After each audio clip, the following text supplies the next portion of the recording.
Little Steven in the Underground Garage, and the Impact program is now on the air. It is up next on 95.5 KLOS.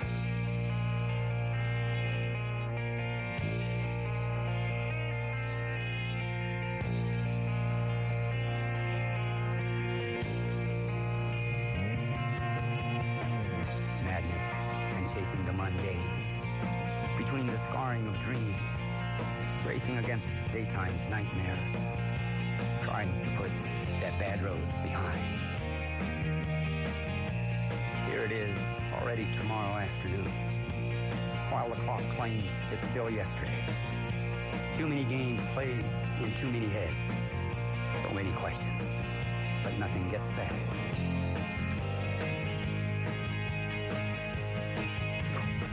Here it is, already tomorrow afternoon, while the clock claims it's still yesterday.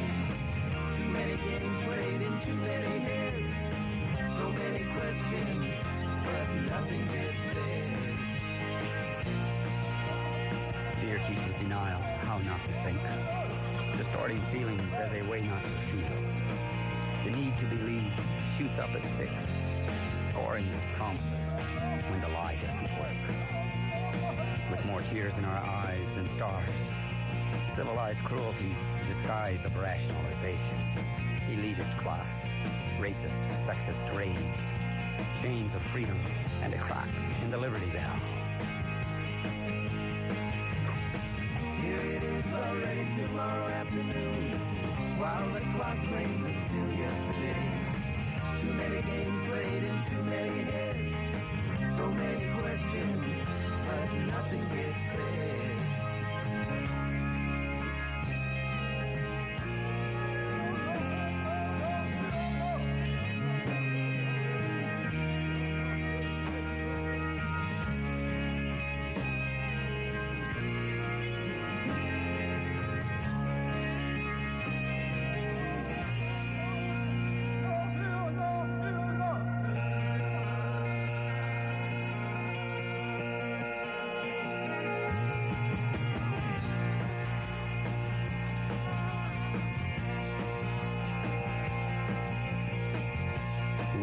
Scars, scars without wounds, darkening the heart in an isolation of time.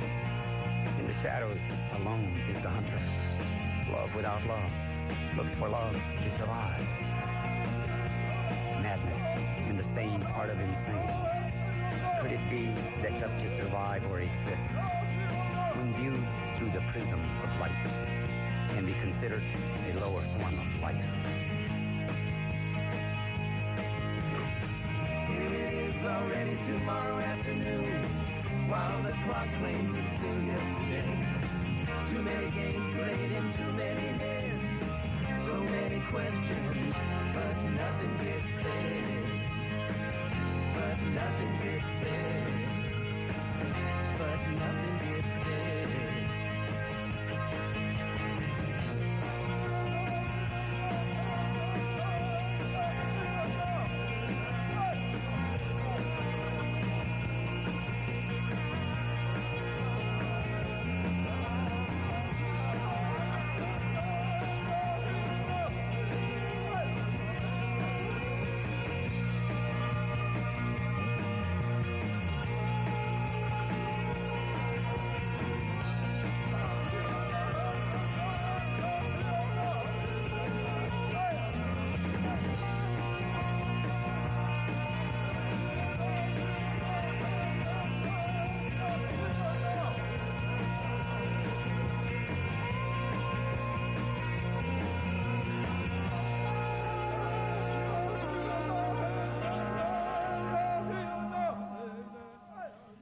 Brand new from John Trudell on KLOS, and a song entitled Madness And a very good morning to you. It's a Monday morning, and this is the 5th of February in the year 2007.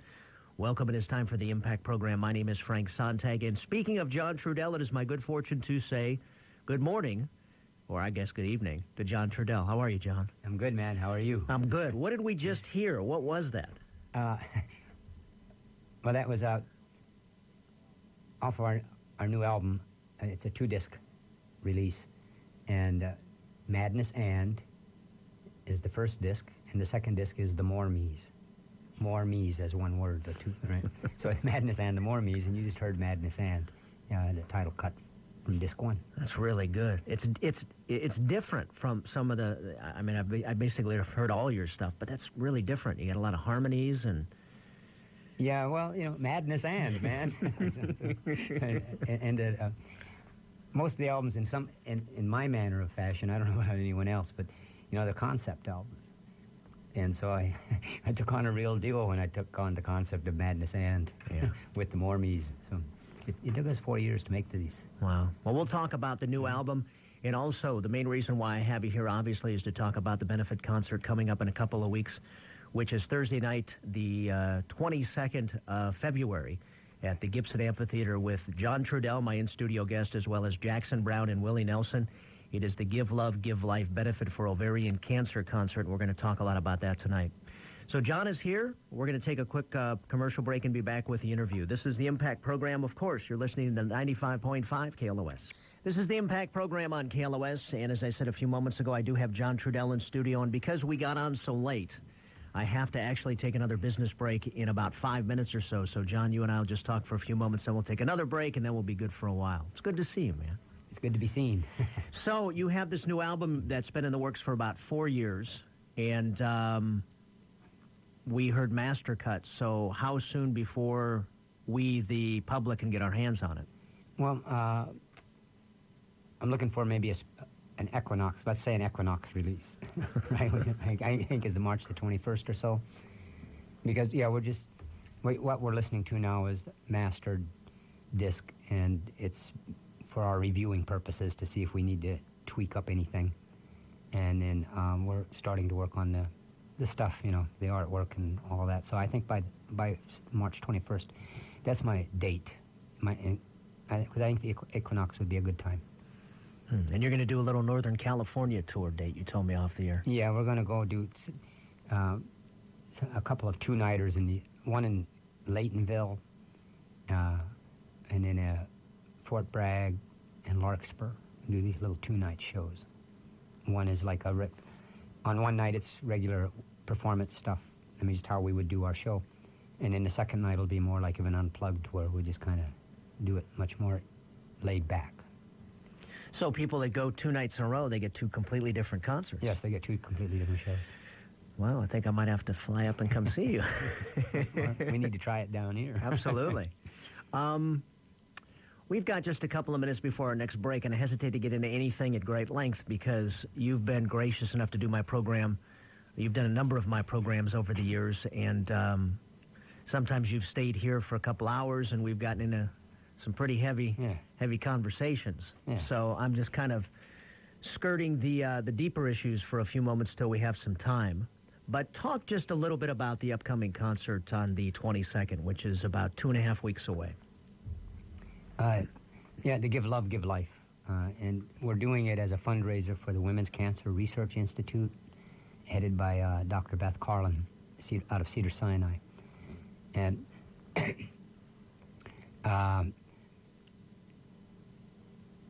well, because, I think every family is affected by a woman's cancer.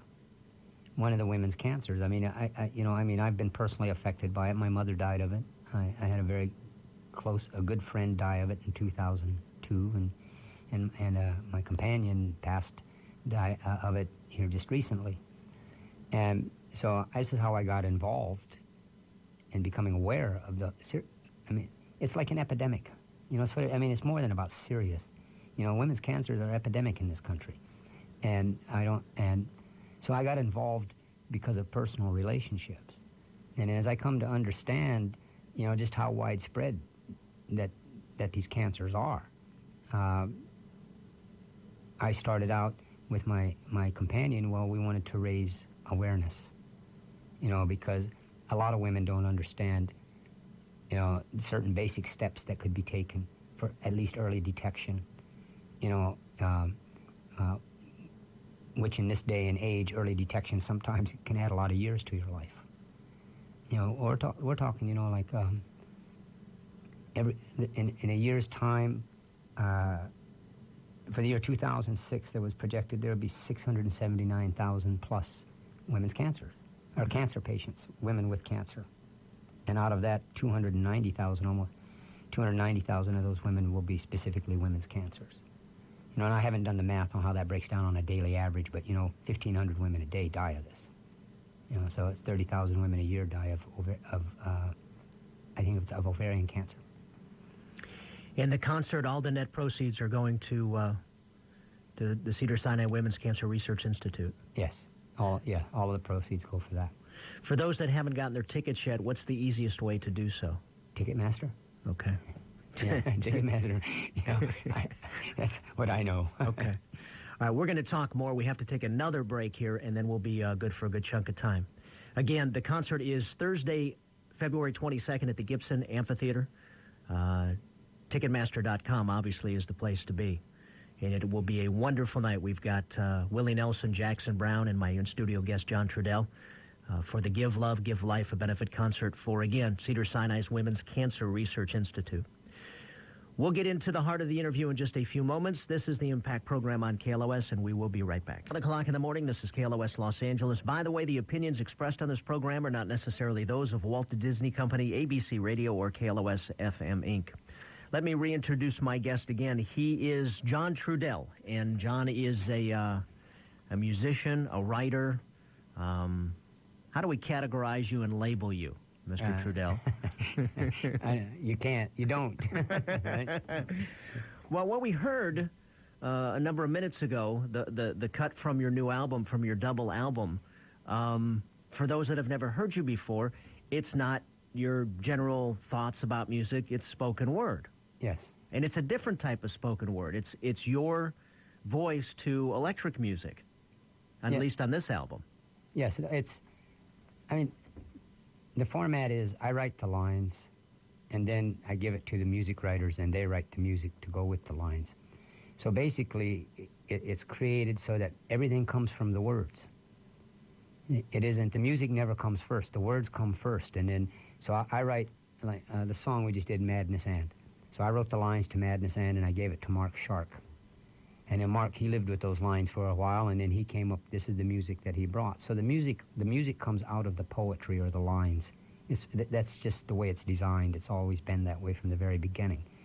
And I go with it for spoken word because, because I think it's a viable way to do it, to speak it and put it with the music. I mean, because you can tell they're real songs. It's just that rather than me singing, I'm speaking, but I've got my harmonies and my singers and all my stuff, and it's because for me, I find that if I think in terms of writing song lyrics, I'm more limited. See, if I think in terms of writing my lines as poetry, then I can express more freely. But if I try to write the words to fit to the music, then I'm limited to the math of the music. And then you end up changing the words to meet the math. And our system is to maybe alter the math to meet the words. Do you know how many albums you've put together, you've been responsible for? I don't know, maybe 9 or 10 or 11, something like that. Uh-huh. And is it something that from a young child you knew you were going to end up doing in part, this? No, I never. When I was a kid, I was a kid rock and roll. Elvis showed up when I was 9 or 10, And so I always liked it. But I wasn't a musician. It wasn't a part of my reality that was going to ever happen for me. It just wasn't, But I liked it. I always liked rock and roll, and I listened to this stuff as much as I can. It was my escape in my whole trip, right? But no, I never ever expected to be working with music. The closest I ever figured I'd work with music was to be a disc jockey. Really? Yeah, I didn't know that. Which is what I went to school for at San Bernardino, and then I just realized that. I always liked it, but I had academic difficulties. Well, no, it wasn't really. Academic difficulties in the sense of I couldn't get along with the system that was in place at that time, right? But I was actually pretty good at. It was radio and television program production. But so I always figured that was the closest I was ever going to get to music, was that way. And then I went off and lived my life and went off into the activist world. And when all that changed, I ended up in the world with musicians through Jackson Brown. I ended up in the musicians world, and and at that time I started writing. So then everything just evolved out of that. But I didn't start writing. I didn't record my first album until 1982. So I was like 1982. I was like 36 years old. You know, I was 39 before I recorded my first musical album with electric music with a band, and that was Jesse Ed Davis. You know, so no, it was not something I expected, but once I started, it was something, because I was listening. I remember in the early '80s, I was listening to I had arrived in Jackson's World, and I was listening to all this stuff, all the music and all things, and it gave me access to recording studios with musicians, and so I'm there. It's almost like an osmosis. I'm not a musician, but at that time I had started writing, so it's like, you know, I spent several years. I mean, I can't remember precisely, but I mean, there was a time when I lived in Jackson Brown's studio. I just physically lived there. You know, I was around for a lot of albums that man made. You know, just there, like a fly on the wall or whatever. But he gave me the space in the room, and you know, but anyway, by 1981 or 82, I was writing enough, and I was around studios enough that I decided I wanted to take and enter into the music, but I wanted to do it with spoken word. And so I headed in that direction. For many of us that know your work musically, Tribal Voice was something that I remember the first time I heard it. I just did Sweat Lodge, and the firekeeper, a buddy of mine, said, "I want you to hear something," and he had it on cassette tape. Yes.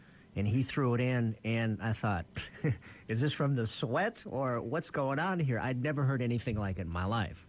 And I instantly thought, this is something people need to hear. And then Tribal Voice, in certain circles, is an album that just has never been anything like it. Yeah, it was a one of a kind at that, especially at that time. You know, and I mean, not that I'm aware. I'm not aware of anyone having done it. But I was fortunate that Jackson Browne produced that for me. We did it in his studio. We did it in 2 days.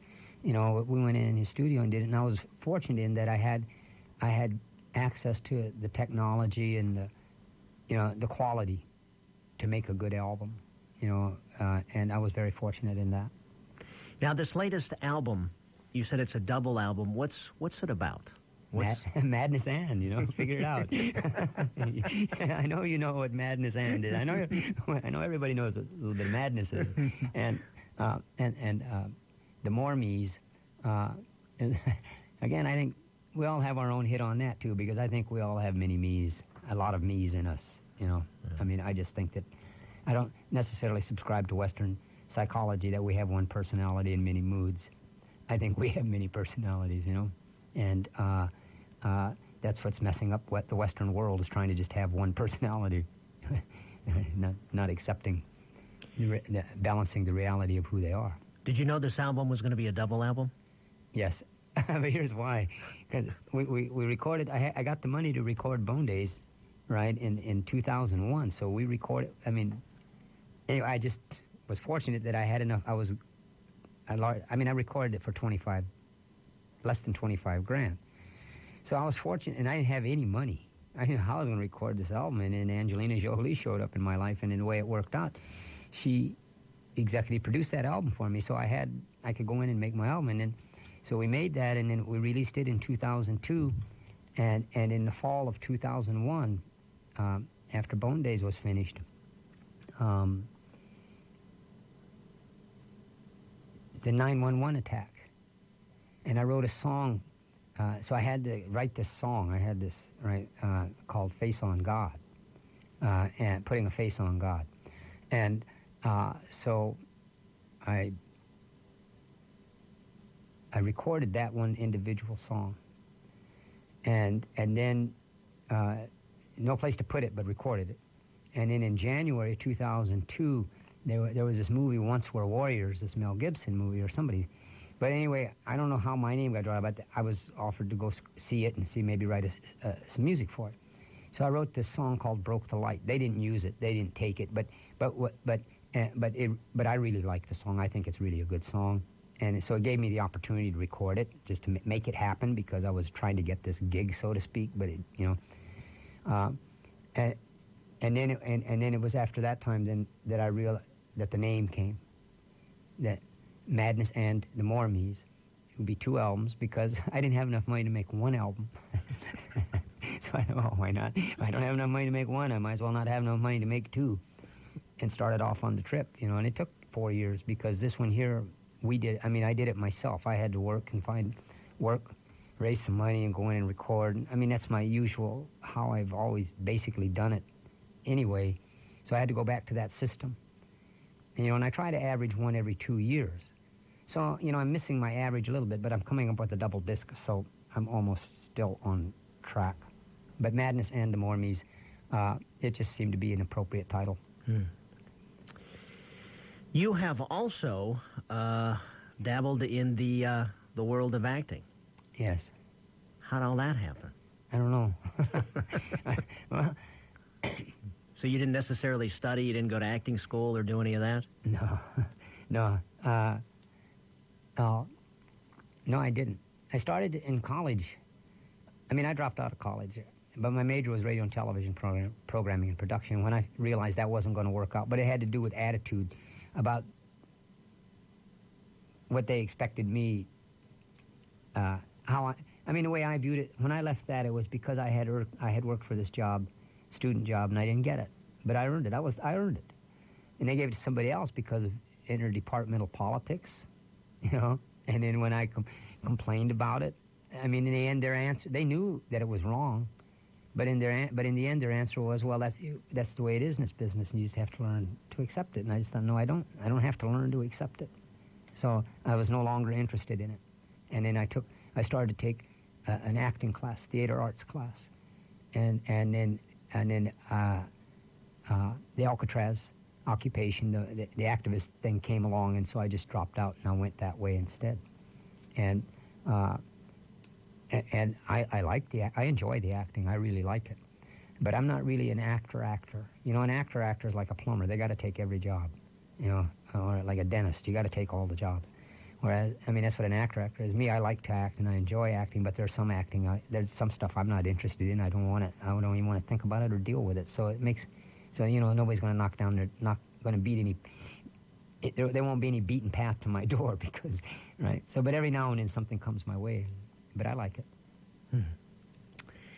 Tell me how, what Jackson is obvious, how he got involved. You've known Jackson for a long time. What about Willie Nelson? Well, I can't remember when I first met Willie, but through the years I've been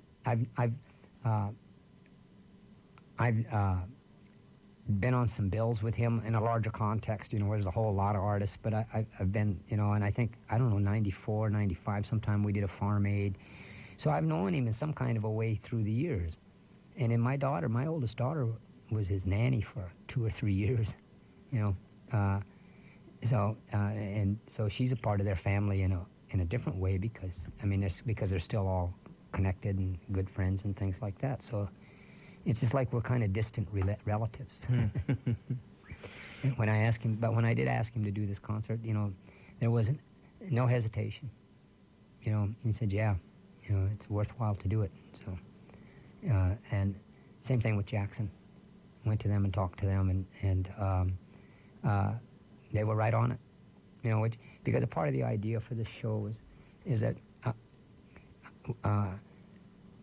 in the month of February, that's the Valentine month and all of that, but it's something that we're trying to put together where it's something where the men are raising the issue, supporting the issue, support this issue for women, coming from the men. Something, like, let's just call it the Valentine month. So this is kind of a way here. We are concerned about this. So rather than try to make it so we went the men that are singer-songwriters, and that have a level of consciousness and social responsibility and human awareness, but that was the whole idea behind it, was see if we can get men to do this, and Willie and Jackson, there was no hesitation, and I'll always appreciate that. That they get it, they understand. What do you hope that people gain by going to this concert, not only listening to the music, but hopefully becoming more educated about this issue? Well, in reality, cancer is an epidemic. And it's time. We really need to stop being in denial about it, because we are in denial about it. It's like, 1,500 women a day die of cancer. It's like 30,000 people a year. So it's an epidemic. And it's been going on for years. In all the wars that America has fought, except the Indian wars, all right, except the wars with the natives, they come to all the wars America has fought comes to approximately 45 years worth of war. The Civil War, the Revolutionary War, the Korean War, Vietnam War. All right, so roughly around 45 years worth of war, and they've killed approximately 1,115,000 people have died. Right, or no, 1,140,000 plus people have been killed in these wars, and 45 years worth of just active war. Well, it takes 38 years to kill as many women. The math is outrageous, but this isn't looked at as a war. And when they're fighting this war, when they fought this 45 years worth of war to kill this 1,140,000 people, they invested huge amounts of money in to try to protect those people that were doing the dying and killing. And if you could take it, and they don't put anywhere near the same kind of resources, all right, into this to protecting the women from cancer. And it isn't just the women; it's the men too. But we're looking at it from the point of view of the women because not enough attention is paid to it. And maybe that is because business and medicine and religion are male dominated. So the women issues aren't necessarily priorities to them. John, I've done this program a long time, and I've done a lot of interviews around health and diet and nutrition and disease. And one of the stereotypical answers to the question that I pose about, do we really want to be healthy as a species? And then I talk about, well, look at the way in which we address certain illnesses. Most of the people I've had in here, when I ask, do we really want to be healthy, they kind of take a pause and say, well, our environment's polluted. We don't really do the R&D when it comes to really looking at the cause of some of these diseases. And a lot of them say what you just said, we're kind of in denial about it, and we don't want to look at it. Why don't we want to look at these kind of things? Is it just too scary, or what is it? I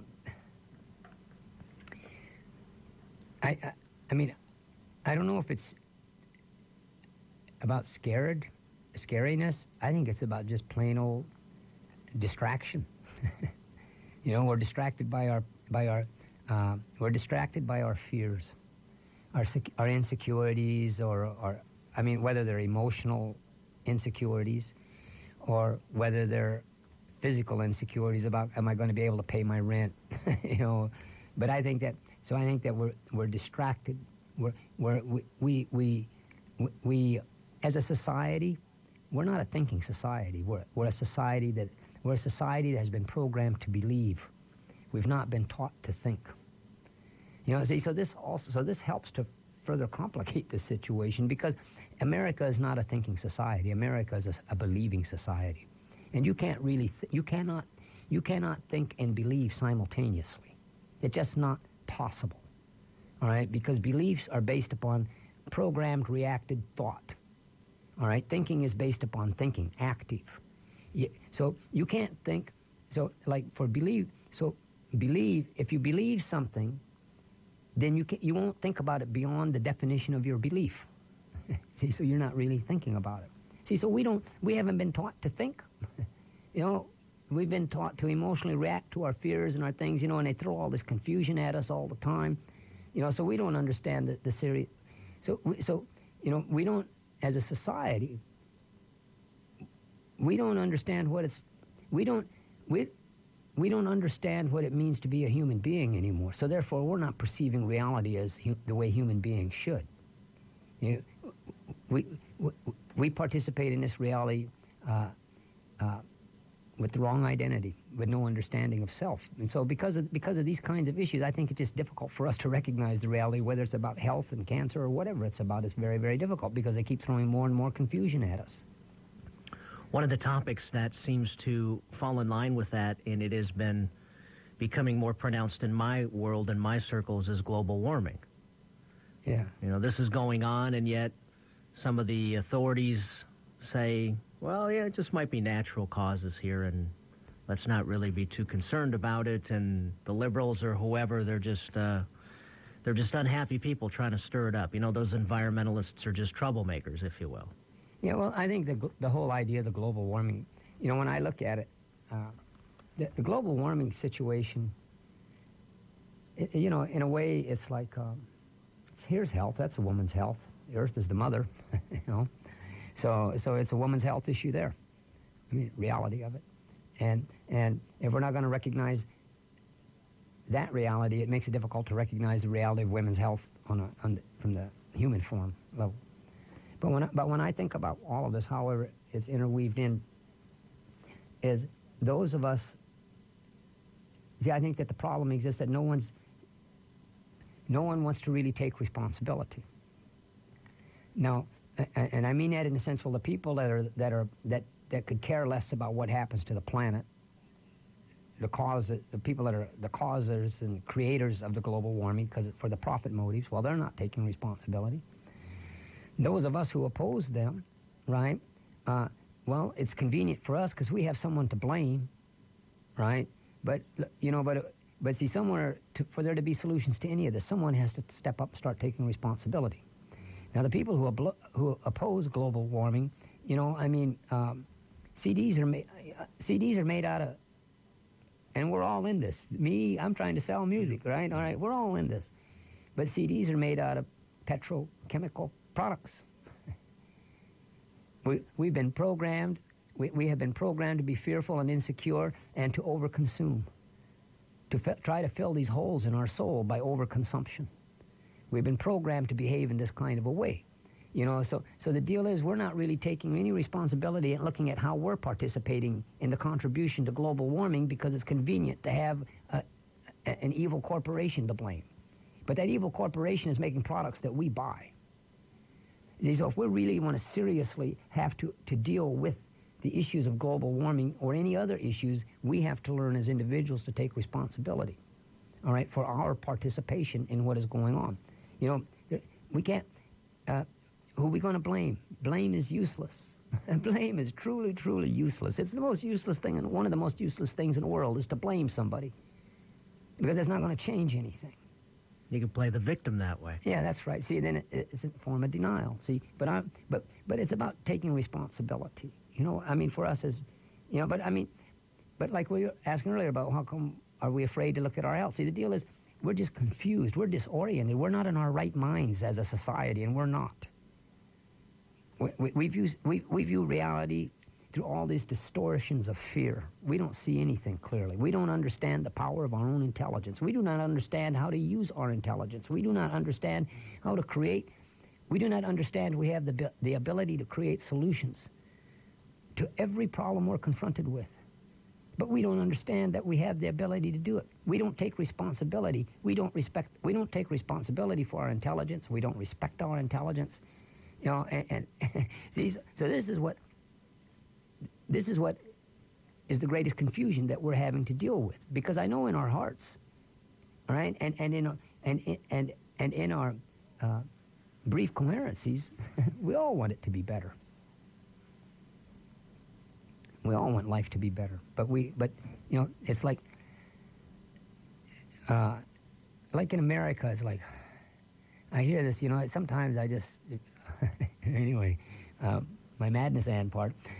Sometimes if I hear Americans talking about freedom, you know, and I just kind of think, don't you get it? You know, it's not about freedom. Life is about responsibility. You want to be free, then take responsibility. Freedom, what is that? Freedom is just, freedom, it's not about freedom.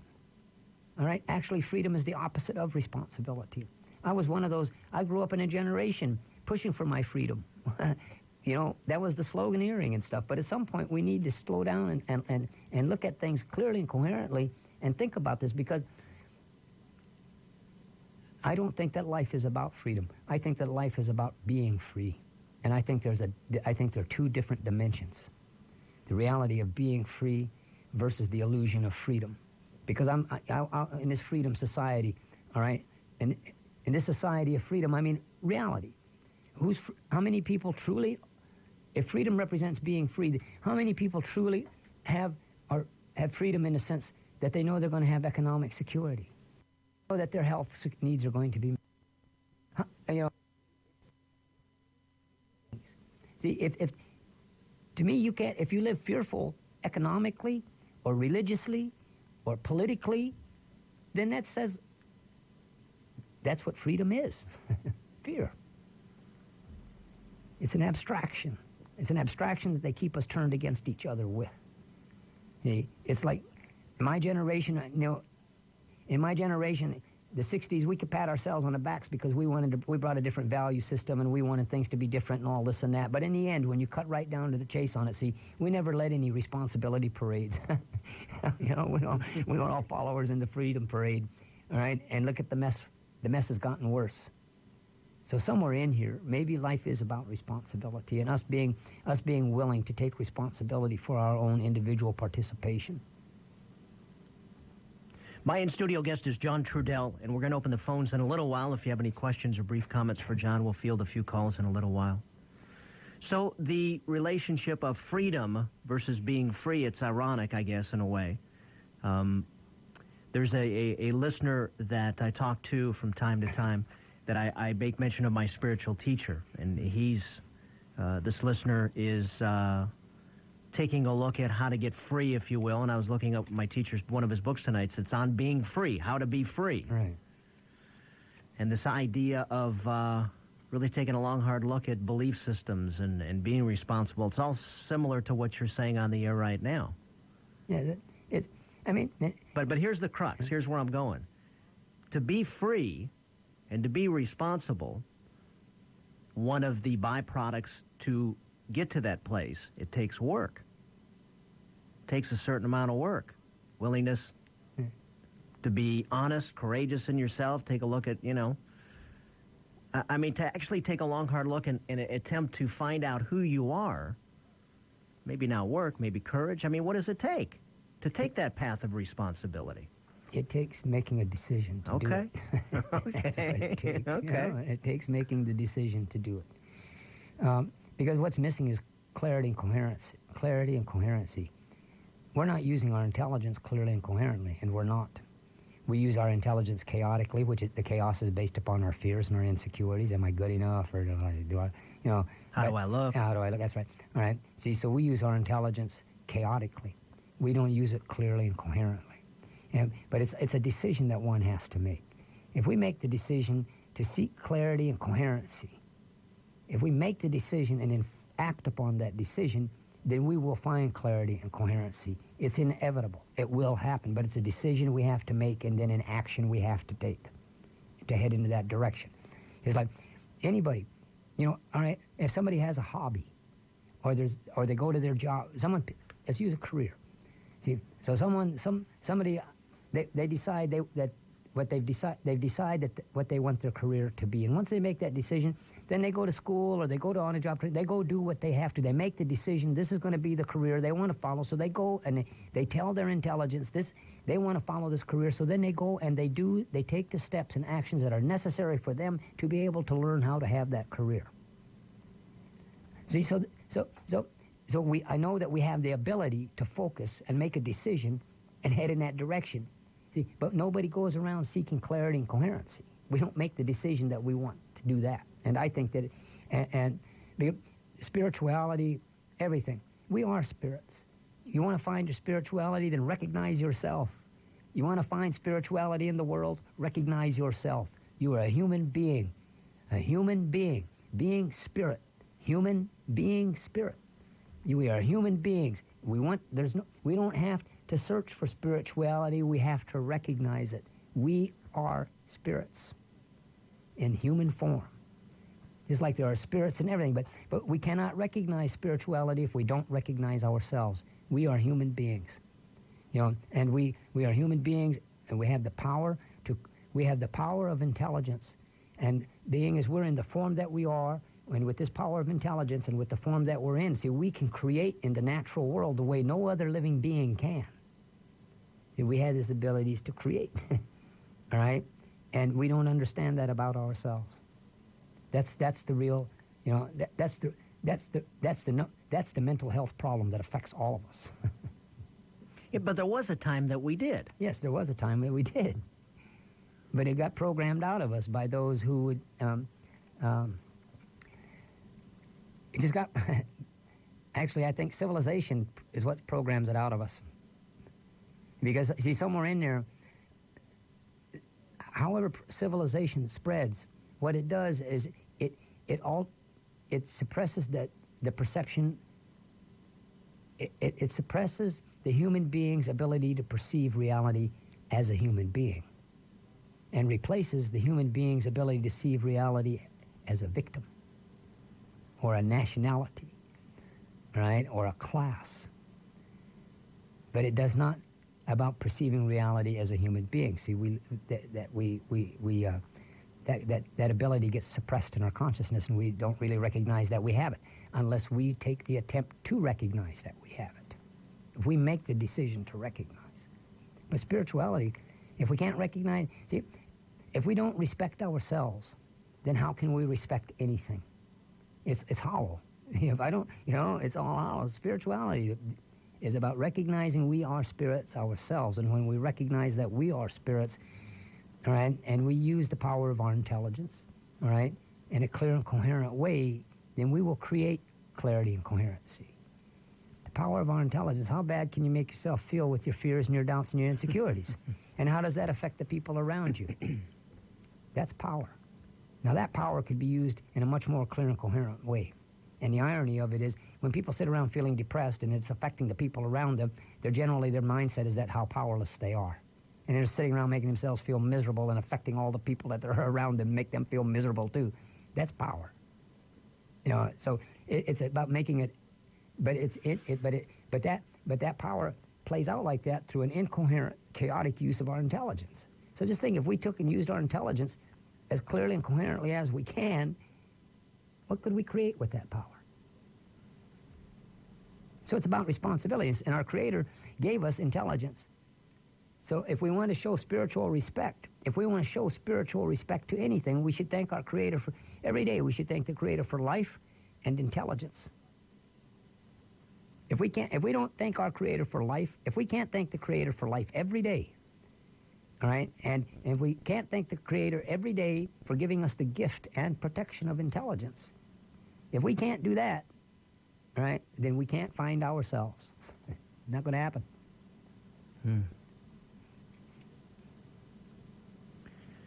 We live in a country, as you talked about, we talk a lot about freedom, and we've got all these freedom of choices, all these different things to do. And what I think about, what comes to my mind is the word you use. We've got the freedom to choose from thousands and thousands of potential distractions, ways that we can... Or we have the responsibility of choice. The responsibility of choice. Everything is responsibility.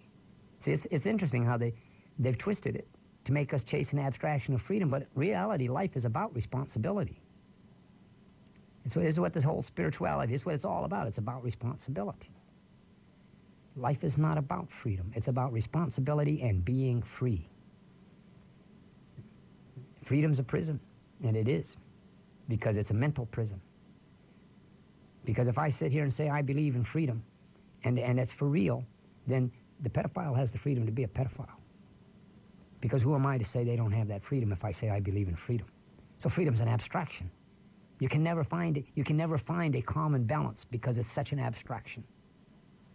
But responsibility, now see, that's not an abstraction, and it's not. Because we were born with the sense of responsibility encoded in our DNA. It's a part of being. It's a part of being. See, we don't pay enough attention to the being. We pay too much attention to the human. We don't understand that we get lost in this human drama and this human psychobabble. We're not recognizing ourselves as a whole because we are being.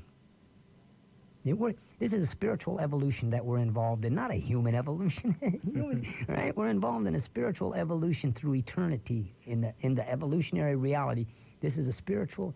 It's about a spiritual evolution, and so we're wearing these human bodies for X amount of time, to have a human experience, and then we go back to being. See, only the human dies, the being doesn't. Being just is. My in-studio guest is John Trudell, and we're going to take a business break and get the commercials out of the way for this hour. And maybe on the other side, you want to play another song from your new album? Yeah. How's that sound? Yeah. We've got a few cuts here. Maybe on the commercial break we can pick one. Yeah, all right. And talk more about that, and also talk about the concert again, and urge our listeners to, if you haven't purchased your tickets by now, now's as good a time as any to make that decision. Yeah, there you go. Right. To get some tickets to a wonderful evening with Jackson Browne, Willie Nelson, and my in-studio guest, John Trudell. We will continue with more of the Impact program. You're listening to 95.5 KLOS. We'll be back. The Impact program on KLOS. My in-studio guest is John Trudell. And by the way, I haven't made mention of, if you're listening online, the program has been being streamed for a number of weeks now. So maybe you're in a particular part of the country. You might want to fire off an email and just let us know where you are listening to the program from. The email address is impact@955klos.com. Impact@955klos.com. We are going to play something, another cut from John's new, soon-to-be-released album entitled Madness and Mormies. Is that the name of that? No, Madness and the Mormons. I gotcha. All right. What are we going to play here? This one, if the math is correct, it's How Does Tomorrow Dream? And it's a song that actually was Ricky Eckstein's idea. He's my keyboard percussion man. Wonderful. This is John Trudell on KLOS.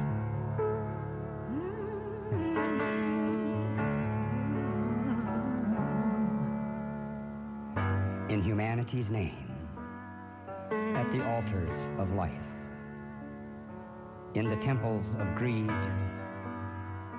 the manufacturers of war, God wars to believe in a blending of they into we, using religion to justify killing, hiding behind God, implying it's God who's on a killing spree. Don't wanna get on no airplane and run it into the ground.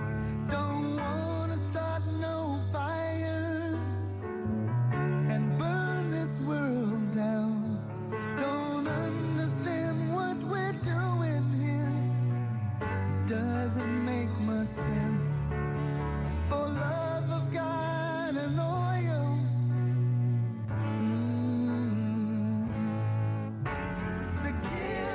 We're killing The children in Afghanistan. in Ethiopia. The killing We're killing the children in Israel. in Haiti. We're We're killing the children in Palestine. in the Congo. Killing all our children. We're killing all our children. Don't care much for no religion that tells us who gets to live and die. They fight over their holy land, shed blood in the name of their gods.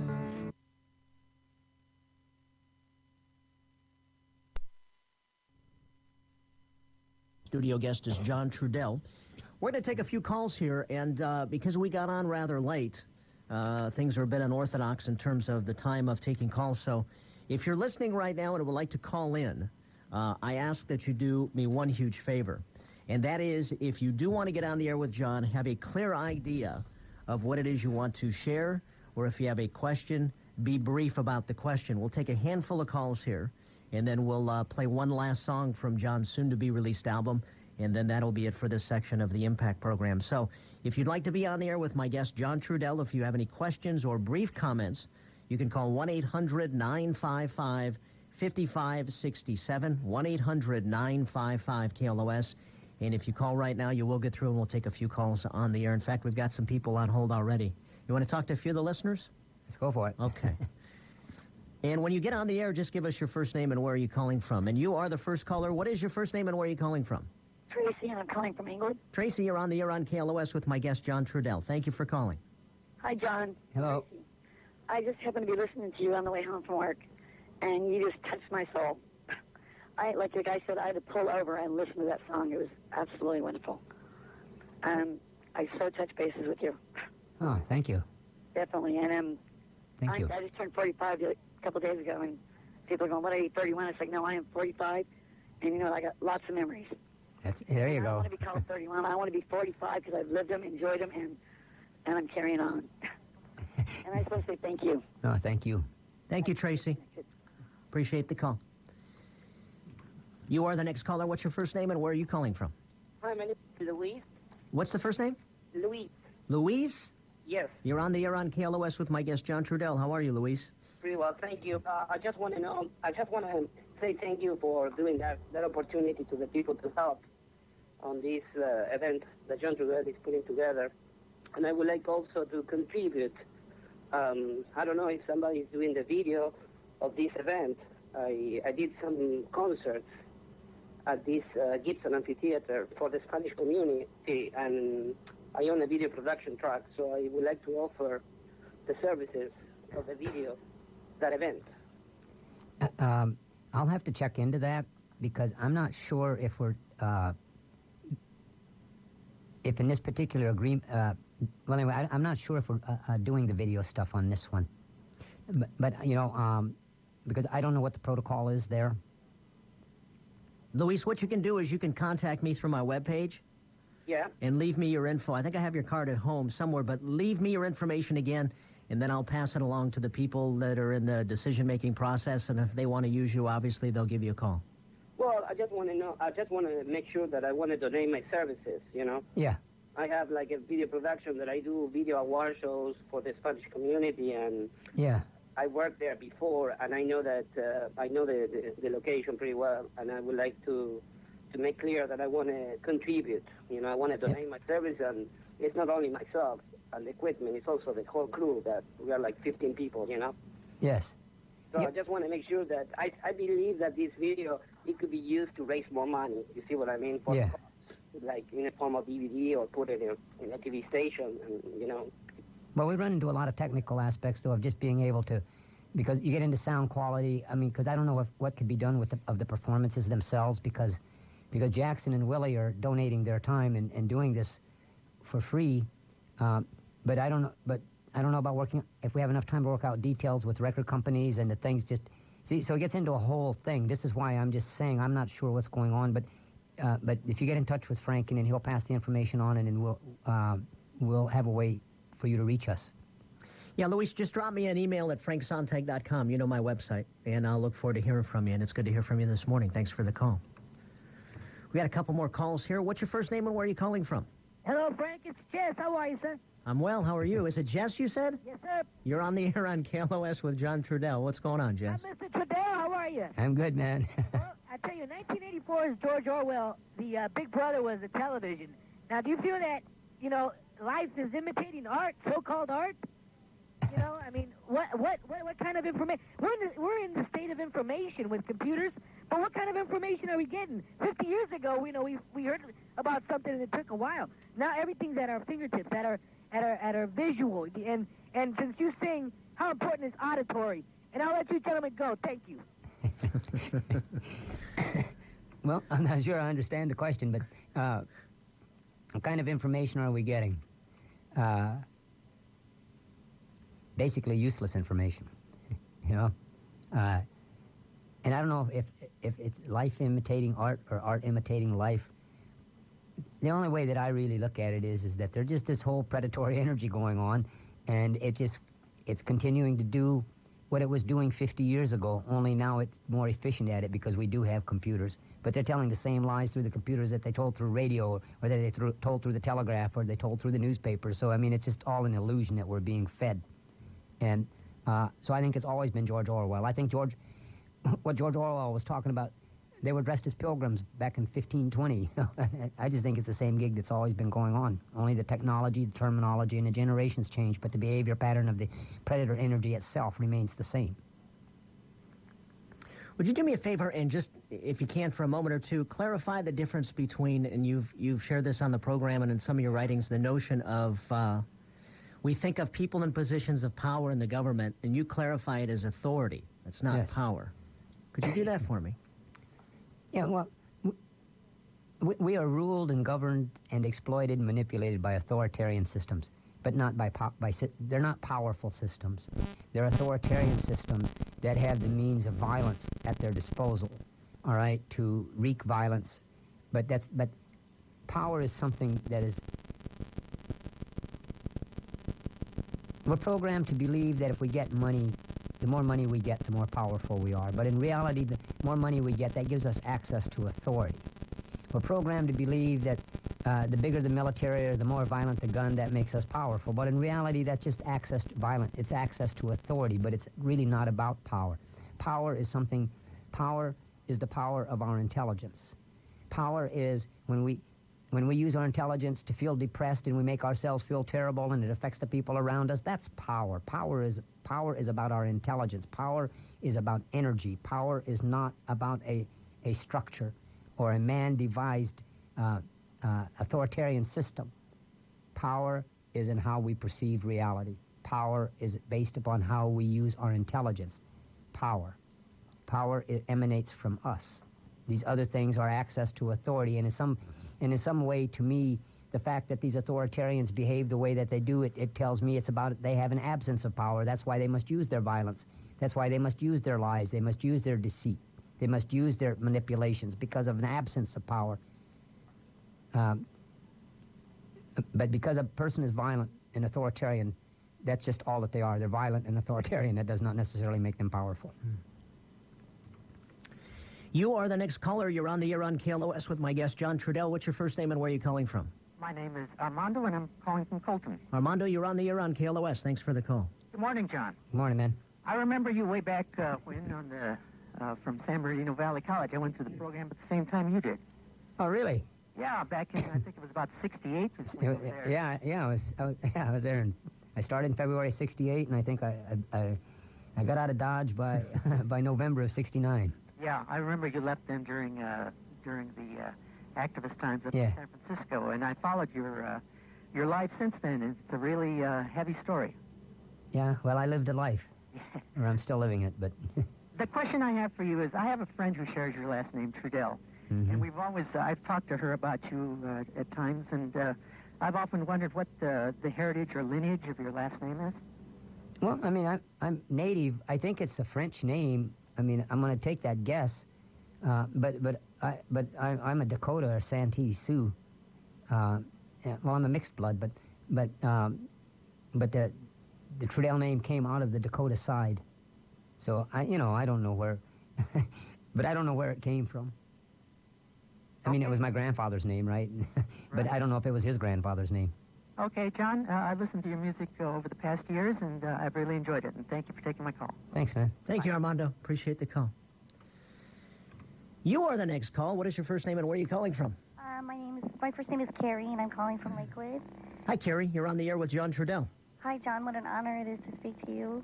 Thank you, Carrie. I love your music. Oh, thank you. And I'm on a journey to authentic power, and I find it to be very lonely, but it is improving every minute of my day. Yes. And I see that external circumstances are not the way my life needs to be run by. And I wish that my family and loved ones could see that making choices is better than making people happy.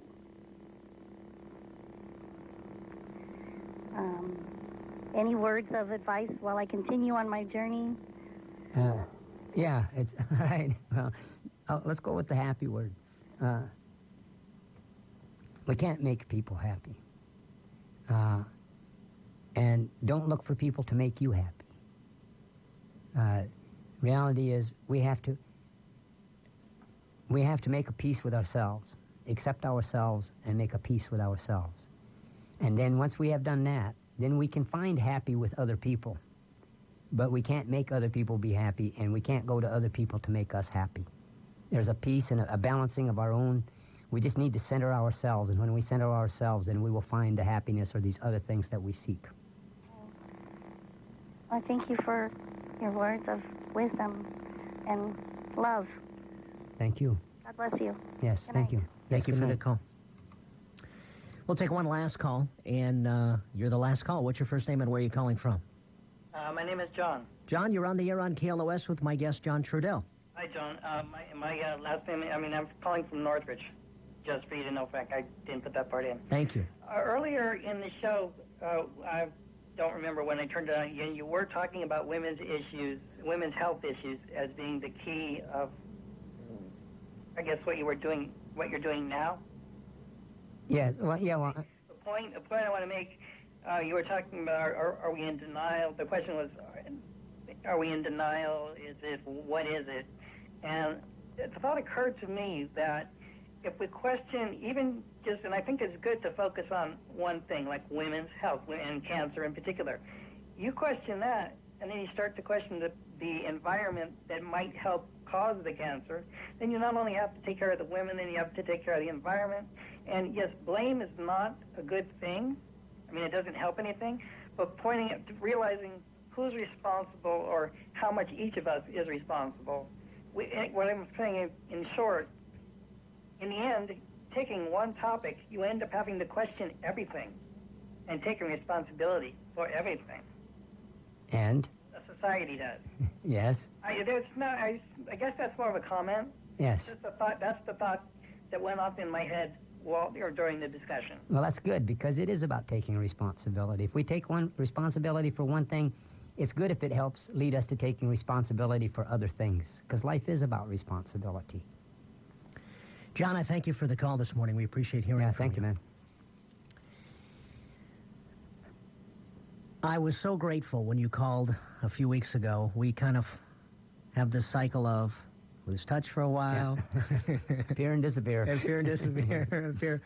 I was so grateful to hear from you and was so thrilled to hear about this wonderful benefit concert coming up in a couple of weeks. So let me share it again with the listening audience.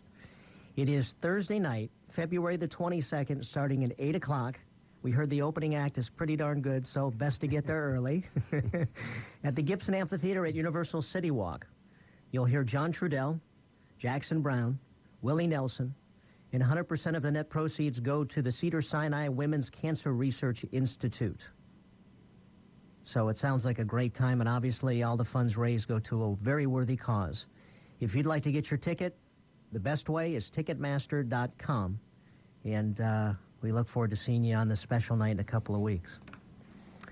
And you, Mr. Trudell, not only is it always good to see you, I'm really looking forward to the benefit concert, and I'm very looking forward to your double CD when it comes out. The two cuts you played tonight just sounded great, and we've got another one we're going to end the interview with. So Yeah, the Mormies. Yeah. yeah. And I just want to toss out there that we really encourage people to, if they can't come to this concert, it would be nice, to come and have a good time and just kind of act, let's see what kind of energy that we can create. But if you can't attend this event, we still ask that, that you put some thought into this, because, it is time that we take some kind of position that's coming from us as human beings, rather than letting this lying, cheating, manipulating political economic system. They decide everything we talk about. They decide what's going to be the issues of discussion. And I think that it's time for us as human beings to bring something to the table. And in any society, you look out for the women and children first. And so I think that in this situation, that maybe something, because we're looking at the planet Earth. The Earth is our mother, and we're looking at what's happening there. And in relationship to what John, the caller, has said earlier about things that are being interconnected and taking responsibility. So, so we're looking at this. Let's do something responsible. Let's show some responsibility, and let's see what we can do to create a healthier world. And let's go through it by supporting the women and protecting the women. So, however you can do it, if it's, but think about it. Let's start the process by at least thinking about it. And off the air, early in the interview, I got a call from a woman I haven't talked to or seen in a lot of years who's had her health bouts. And one of the things she talked about was that this issue of cancer, for some, when you come around people that have cancer, in the old days it was almost like it was leprosy or something. Yeah. There's this fear. There's this innate fear about somehow this terrible disease. And what you're talking about is it's time to really start thinking about these things. It is it's an epidemic. There's a cancer epidemic in this country, and it doesn't just affect the women. It affects men, it affects children. There's a cancer epidemic in this society, in this country, and it is an epidemic. You can't they've got it subdivided up. They subdivided up into prostate cancer, colon cancer, breast cancer. Right? They got them categorized in all these ways as a way of hiding from us the enormity of the problem. There is a cancer epidemic in this country. People they will go out and they will deal with the AIDS epidemic, or put energy and attention into dealing with it as an epidemic. But cancer, no. We don't. But every family in this country is affected by it. They lose someone to it. That was it. Almost 700,000 women a year, or people a year, getting cancer. Right? Those are tremendous numbers. And we really need to, we need to put some thought into it, because these are our mothers and our daughters and our sisters that are being affected. And we can do something about it. We can. Something can be done about it, but it's going to take coming out of us, out of the human beings, out of the population, out of the society. It's going to take an energy coming from us saying to the makers of war and to the pirates that are robbing our economy, no, let's prioritize. Instead of spending billions of dollars to invade other countries and perpetuate war, spend billions of dollars to find solutions to these diseases. It can be done, but it's going to be, we have to will it. We have to create it, and we can. We have we have that ability. So it's a matter, let's step up, take responsibility. It's what else we got to do? Thank you for coming down, John. Oh, thank you for letting me be here. You're welcome anytime. And you're going to leave us with, what are we going to hear on the way out here? This one is The Mormies. Okay. Wish you well, John. Yeah, thank you, man. We'll continue with more of the Impact program. This is 95.5 KLOS and John Trudell.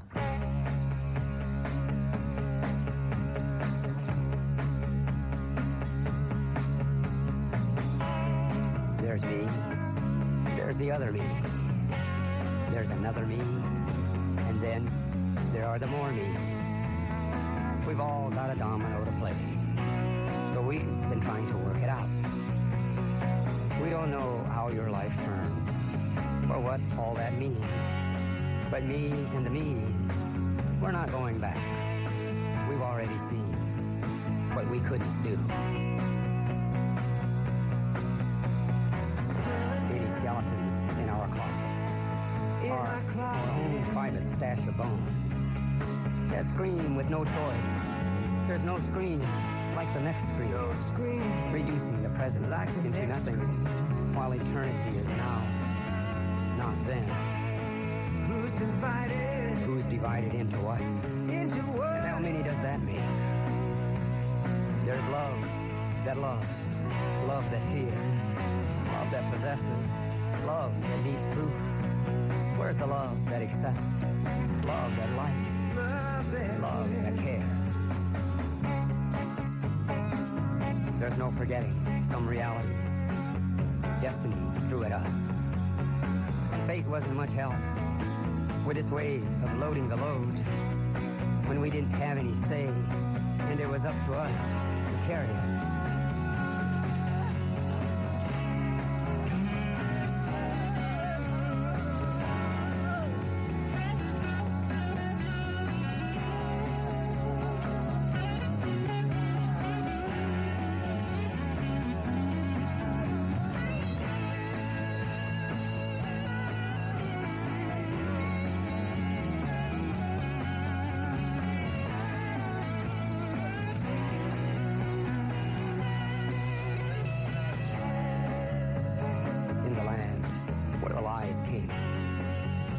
Fear like glue. Pretending isn't pretending. At least one of the me's have seen it all.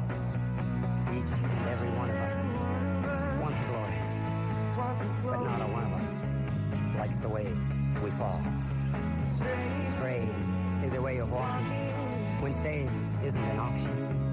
Because we've been accused of some things we did and some things we didn't do. And we heard I forgive yous that lie. Me and the me's are looking for a me that will answer to me.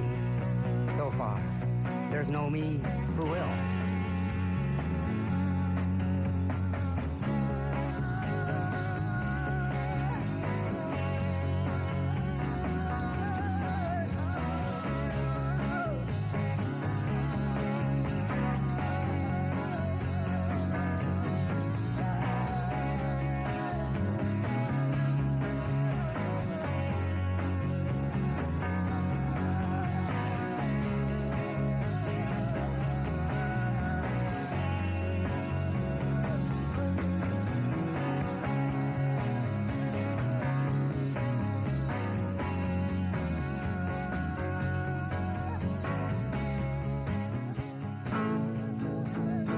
John Trudell,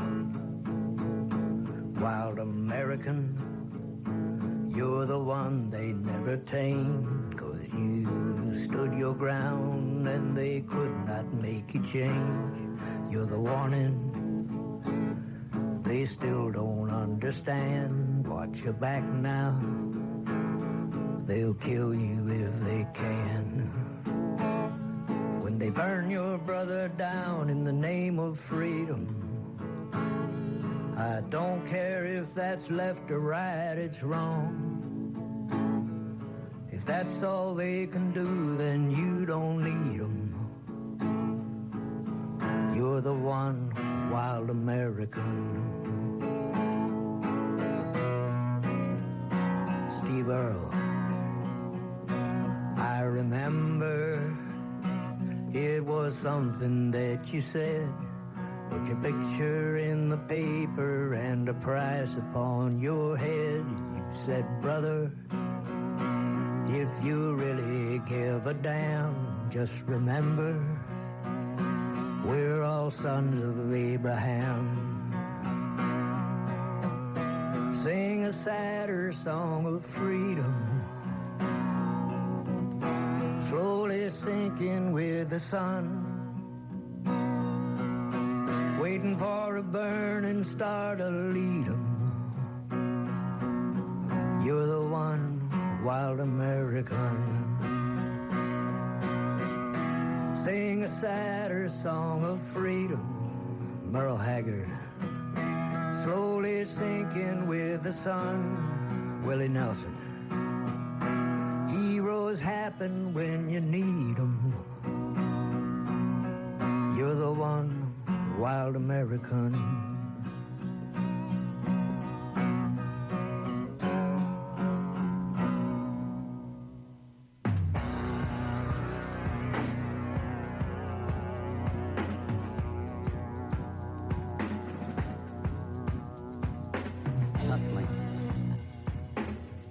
Hustling on down Hustling Street.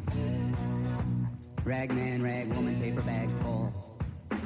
Street age alerts in tenant child's eyes. Sidewalk playgrounds got to beware. Junk man's in the shadows stealing his junk. Beautiful sisters deal themselves around. Beautiful brothers not so beautiful anymore. So much older than the day before. Ain't everybody tired of being poor? Graffiti man's got something to say. Message in a scrawl, message on the wall. Something's wrong, not our fault. We gotta be cool, our time will come.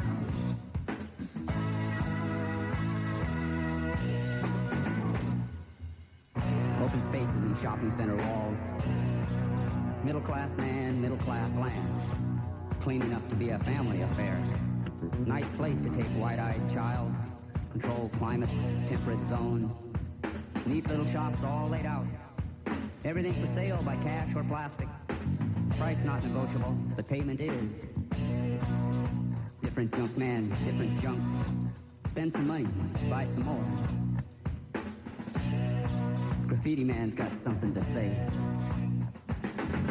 Message in a scrawl, message on the wall. Put on blinders, dull the senses. Who's worth more than money they spend?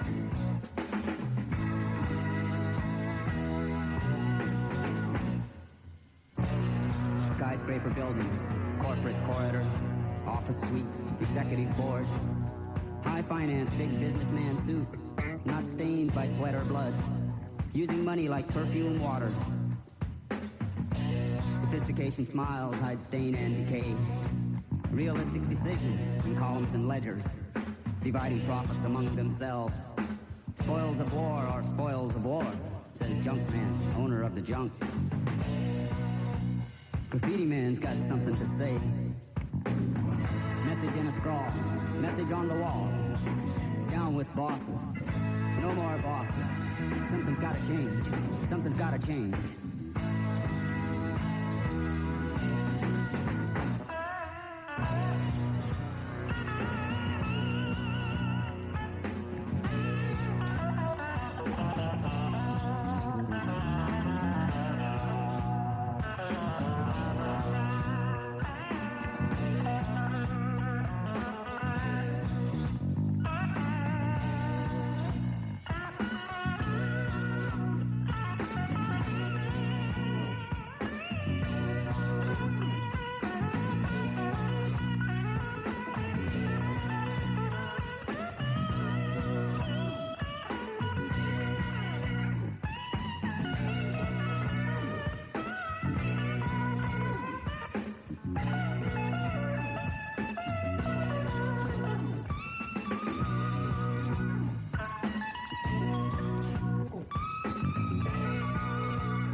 Of course, that's John Trudell on KLOS from his album, a.k.a. Graffiti Man, and title track from that album of, 15 years ago, 1992.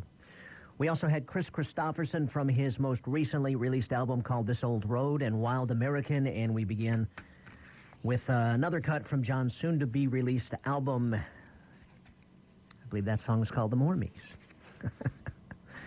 I'll tell you, it was something that I've looked forward to all week. Actually, John called me, I think it was Thursday. We knew that it was going to be this Sunday or next Sunday. And when he said he wanted to go for this Sunday because they had an early Monday next week, I've been looking forward to it all weekend. And I just have such a great deal of respect for this man. And so much love for what he does and what he shares. And I am so grateful to be able to do this program and sit here for almost a couple hours and just let you listen to his words and his music and his willingness to give his time and energy. I mean, it's it's 20 to 3 in the morning, and here we are, you and me. Thanks for keeping me company. And I do hope you make every effort to make the concert on the 22nd. And as John said, it'd be great if you can attend, and if you can't, also spend some time thinking about this issue of cancer that does affect all of us in some way, shape, or form. I know for me,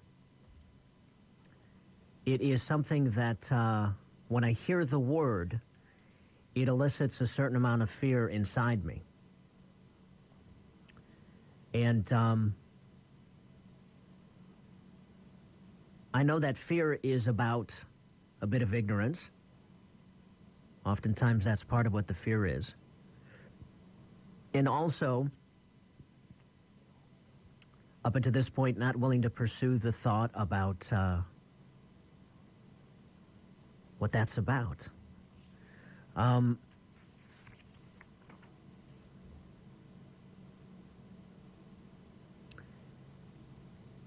There's so much I want to talk about this morning, and I guess part of what I want to do, because we are starting the open phone segment at such a late hour, I guess we'll be a little different tonight. We'll be a little spontaneous. So a few thoughts at the beginning here. I haven't even had a chance to access the emails We may or may not have an email segment. What I'd like to do is maybe in about 20 minutes, if I do have some that you've sent, or if you want to fire off one right now, the email address is impact@955klos.com. Maybe you want to comment on what you heard. Maybe you've never heard John before. Whatever. We'll read a few emails at the top of the hour. And I also want to play a little bit of music this morning. I've got something you all should know about when it comes to John. There is a compilation that was put together. It's been a little while. It's called John Trudell, The Collection, 1983 to 1992. And it has 6 of John's albums from Tribal Voice in 1983, all the way up to a release of 1992, Children of the Earth, Child's Voice. It's a wonderful compilation of music and also lyrics. And I don't know if the website is necessarily officially sanctioned by John, but I do know there's a website, johntrudell.com. So you may want to peruse that and take a look for the collection, which is just an outstanding number of musical selections that John has created over the years. And I'm so looking forward to the new album. If you listen like I did, this is really something special. So my thanks again for John's willingness to come down, and I look forward to seeing him in a couple of weeks at the Gibson Amphitheater. I've got 3 minutes of business to take care of. I'll do that now, and then we'll be back. This is KLOS. If you'd like to call in tonight and get on the air with me, you can do so at the same numbers that I gave out during the Impact program. The interview portion with John, 800-955-5567, 1-800-955-KLOS. If you'd like to get on the air and talk with me about a particular issue, we have a wide open board, and it's totally up to you what you'd like to talk about. You will not be screened. I'll place you on hold, and you'll be taken in order of the calls that come in, and if you somehow hang up and try to call back, you'll lose your place in line. So best to be patient, and when you're placed on hold, the next time you will be addressed as when you're on the air with me. So if you'd like to call, you'll get through right now at 1-800-955-KLOS. I'm going to play 2 songs. I'll play our theme secondly. But I'm going to go back to John's album of 1983 and Tribal Voice. This is a song I used to play a lot. Many, many, many people have requested this particular song over the years. It's called Look at Us. And then we'll have our theme song and your phone calls at 1-800-955-5567. You are listening to the Impact program on 95.5 KLOS.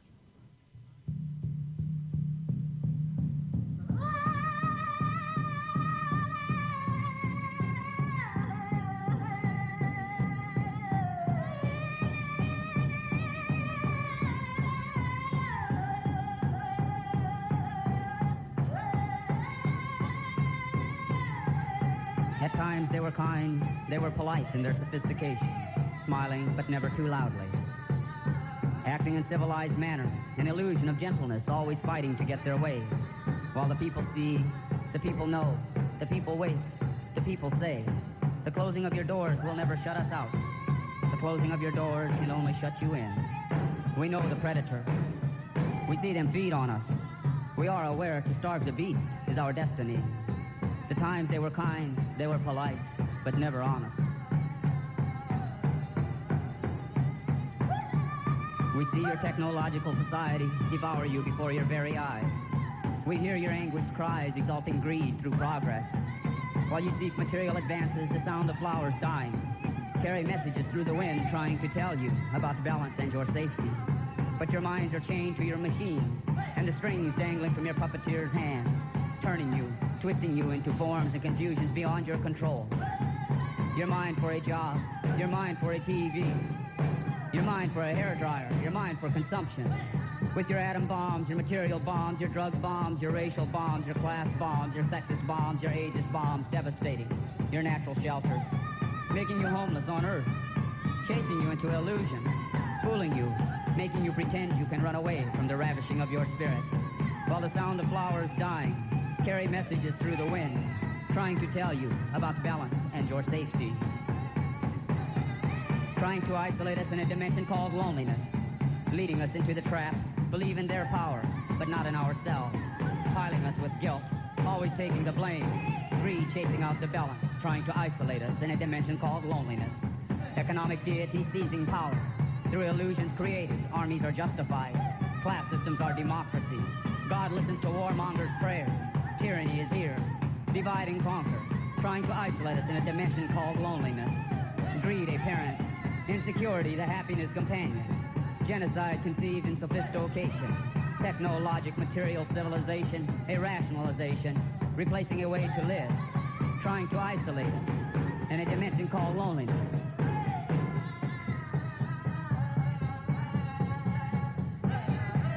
To God, we hope you don't mind, but we would like to talk to you. There are some things we need to straighten out. It's about these Christians. They claim to be from your nation, but man, you should see the things they do all the time, blaming it on you. Manifest destiny, genocide, maximize profit, sterilization, raping the earth, lying, taking more than they need in all the forms of the greed. We ask them why. They say it's God's will. Damn God, they make it so hard. Remember Jesus? Would you send him back to them? Tell them not to kill him. Rather, they should listen. Stop abusing his name and yours. We do not mean to be disrespectful, but you know how it is. Our people have their own ways. We never even heard of you until not long ago. Your representative spoke magnificent things of you, which we were willing to believe. But from the way they acted, we know you and we were being deceived. We do not mean you or your Christian children any bad, but you all came to take all we had. We have not seen you, but we have heard so much. It is time for you to decide what life is worth. We already remember, but maybe you forgot. Look at us. Look at us. We are of earth and water. Look at them. It is the same. Look at us. We are suffering all these years. Look at them. They are connected. Look at us. We are in pain. Look at them, surprised at our anger. Look at us. We are struggling to survive. Look at them, expecting sorrow be benign. Look at us. We are the ones called pagan. Look at them on their arrival. Look at us, we are called subversive. Look at them descending from name callers. Look at us, we wept sadly in the long dark. Look at them hiding in technologic light. Look at us, we buried the generations. Look at them inventing the body count. Look at us, we are older than America. Look at them chasing a fountain of youth. Look at us, we are embracing earth. Look at them clutching today.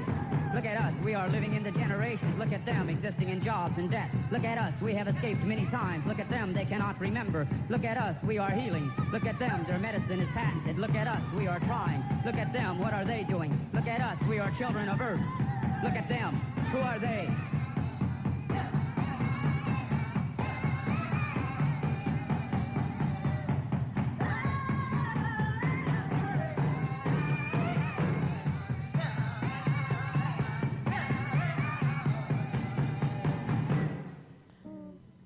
John spoke the following words. I'd like to thank you all for coming to this place. I would like to give thanks for being welcomed here myself, and I would like to talk tonight in honor of all of us in the struggle who have lost our relations to the spirit world, and I would like to talk in honor of the wind, one of the natural elements. This is a survival gathering, and one of the things I hope that you all learn while you are here is you learn to appreciate the energy and power that the elements are. The sun, the rain, and the wind, that you go away from here understanding that this is power, and this is the only true real power. This is the only true real connection we will ever have to power, our relationship to the Mother Earth.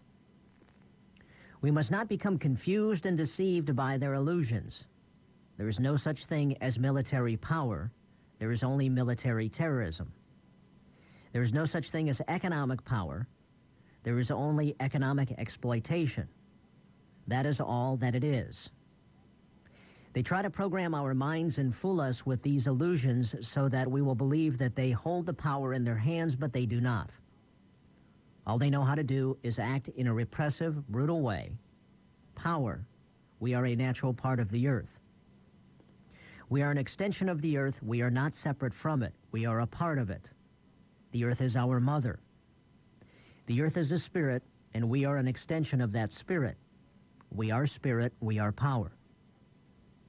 They want us to believe that we have to believe in them and depend upon them, and we have to consume these consumer identities and these religious identities and these political identities and these racial identities. They want to separate us from our power.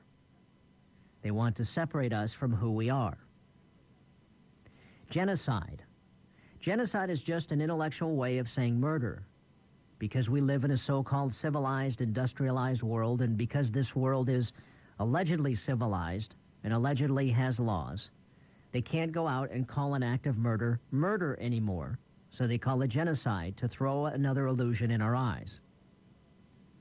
They have limited our ability to see the necessity for our survival because they want us to believe that genocide just means the physical extinction. But we must consider the spiritual genocide that's committed against us. The spiritual genocide that the white people have been victimized for thousands of years. The spiritual genocide that told them not to respect the earth, not to respect the life that is earth, but to pay all of their tribute through the churches to God in heaven, and that the heaven would take care of it in the afterlife. We must move to the time when we truly understand our connection to real power. There is no hope for the American political system. That's reality. The ruling class, exploitative 1% that controls the world economics today, they're not going to change under the existing political rules. They're going to lie to us, and they are going to create the illusions of change, and they're going to push one face in front of us after another, making promises. We have to understand our role to natural power. We have to understand that when our oppressors treat us this way and does these things to us, we allow him to do it, as long as we accept his lies. As long as we make excuses for his lies, as long as we tolerate his brutality, then we allow him to mistreat us. And we have been allowing it for too long. That's genocide. When I go around in America and I see the bulk of the white people, they do not feel oppressed. They feel powerless. But when I go amongst my people, we do not feel powerless. We feel oppressed. We do not want to make the trade. We see the physical genocide that they are attempting to afflict upon our lives, and we understand the psychological genocide that they have already afflicted upon their own people. And that's the trade-off that they want us to make for survival, that we become subservient to them. We no longer understand our connection to power, our real connection to the earth, which is power. They can't stop the wind, and they can't stop the rain, and they can't stop the earthquake and the volcano and the tornado. They cannot stop power. We are a spiritual connection to the earth as individuals. We have power, and collectively we have the same power of the earthquake and the tornado and the hurricane. We have that potential. We have that connection. We must be willing in our lifetime to deal with reality. It's not revolution, it's liberation. We want to be free of a value system that is being imposed upon us. We do not want to participate in that value system. We don't want to change that value system. We want to remove it from our lives forever. Liberation. We want to be free. But in order for us to be free, we have to assume our responsibilities. Power as individuals, as spirit, as people. We have to assume our responsibilities. We are going to have to struggle for it. We are going to have to work for it. We are going to believe in it. And we are going to have to be committed to it. We must never underestimate our enemy. Our enemy is committed against us 24 hours a day. They use 100% of their effort to maintain their materialistic status quo. 100% of their effort goes into deceiving us and manipulating us against each other. We have to devote our lives. We have to make our commitment. We have to follow a way of life that says we are going to resist that forever. A resistance, something that we can pass on as strength to the coming generations. A resistance where organizational egos don't get in the way. A resistance where individual egos do not get in the way. A resistance where the infiltrators and the provocateurs and the liars and the betrayers and the traitors, they do not get in the way. We will not get our liberation if we do not seriously analyze the experiences of our own lifetimes. We must become a resistance of consciousness. We must say that we will not allow you to smash us, even if it means we have to deal with the part of you that you have planted in me. We will not allow you to smash us. This is our obligation to the earth, and only by fulfilling our obligation to the earth can we fulfill our obligation to the people. Only by understanding our connection to the earth can we ever create a fair system that is going to be good to the people. We must go beyond the arrogance of human rights. We must go beyond the ignorance of civil rights. And we must step into the reality of natural rights, because all of the natural world has a right to existence, and we are only a small part of it. There can be no trade-off. We are the people. We have the potential for power. It takes more than good intentions. It takes commitment. It takes that at some point in our lives we're going to have to decide that we have a way of life that we follow, and we're going to have to live to the way of life even when our enemies totally surround us. Even when our enemies act against us with brutality and harshness, with lies and bribes, we're going to have to stand with our way of life. That is the only solution there is for us. We cannot reach a point in our lives where we're just going to sit back and say, well, we will make this compromise with the other side. They have every intention to use the nuclearization of the world to colonize you all. See, there's a new Indian this time. The new Indian is white. They don't need you anymore because they've got an entire potential world market with millions and millions of potential consumers. So all of the lies that they dangled in front of your faces, they're now going to start to pull the lies back a bit, and they're going to start slapping you with all the reality. The reality that there is no political freedoms in America, the reality that there is no religious freedom in America. You all are going to have to deal with the reality and stop making excuses for America. We're going to have to act as runners and messengers. We are going to have to run and act as teachers.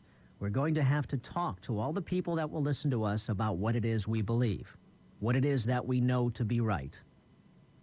We're going to have to find ways to talk to people that we cannot talk to now. We are going to have to find ways to be a communication ourselves. They are afraid of us. We must always remember that anytime they have to create a system that is built upon repression and brutality and terrorism, with traitors coming in and betraying you, anytime they have to build that system, they only build it because they understand that they have weakness. And if we will be persistent in our struggle and dedicated in our resistance, we will take that weakness and we will take them down through that weakness. It does not matter how many jail cells they build. It does not matter how many racist judges and sexist judges and class judges, ageist judges. It does not matter how many of their side they put into their illusory positions of respectability. It does not matter what they throw at us, because we make the difference. We make the decision. We are the power. They deal in illusions, and that is all that it is. We must not be afraid. We must never allow fear to be a part of our life. We must always deal with reality. They've been able to use the element of fear to control their masses of people. But what good is it to live on the sacred place? What good is it to be here if we can't live here with honor and dignity and respect? Then what is the good to be here?